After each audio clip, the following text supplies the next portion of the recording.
In our mobile, globally connected world, sustainable, efficient logistics are becoming an increasingly complex challenge. One that also poses problems for navigation and data processing. Where conventional processors hit their physical limits today, quantum computers could find solutions in the future. This is because they are based on the coupling of quantum states. Conventional digital computers calculate with individual bits, which always take on one of two possible states, 0 or 1. They work like on-off switches, which, when combined to create logical circuits, can execute computer functions. Conventional computers use serial operations. To find the optimal route in a complex road network, for example, a digital computer would calculate each route section in succession. Although they do it quickly, it is still simply consecutive.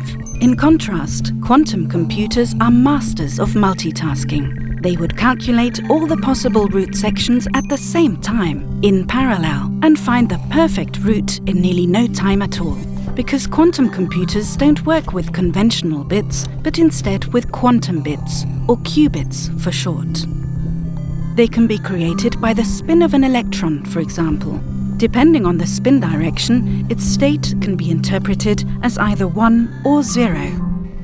Qubits work in quantum computers thanks to two key principles of quantum physics: superposition and entanglement. Superposition means that a qubit isn't limited to the states 1 and 0, but instead can be both 1 and 0 simultaneously, as well as all the states in between. It could be compared to a coin spinning on its edge. As long as it is still in motion, the result can be both heads and tails. The result isn't decided until we stop it and measure its output.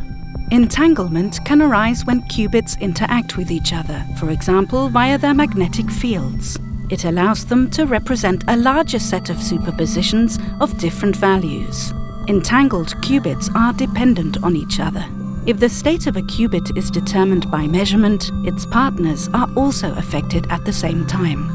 For comparison, in an array of classical bits, each available bit can assume two possible states.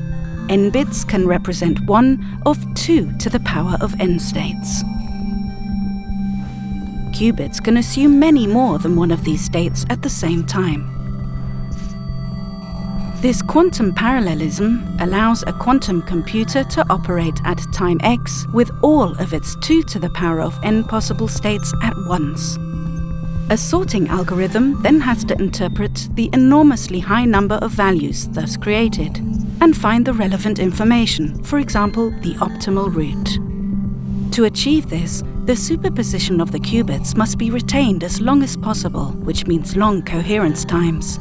This is because even the smallest state changes will alter the calculation process of the qubit, and the transmission of the information is so sensitive that even the noise from the electronics can disturb it. Minimizing sources of errors like this is an exciting scientific challenge. That's why the Fraunhofer Gesellschaft is researching and developing particularly low-noise amplifiers for the smallest electrical signals, qubits with extremely high coherence times, and energy-efficient quantum memory, paving the way to practical applications for quantum computers.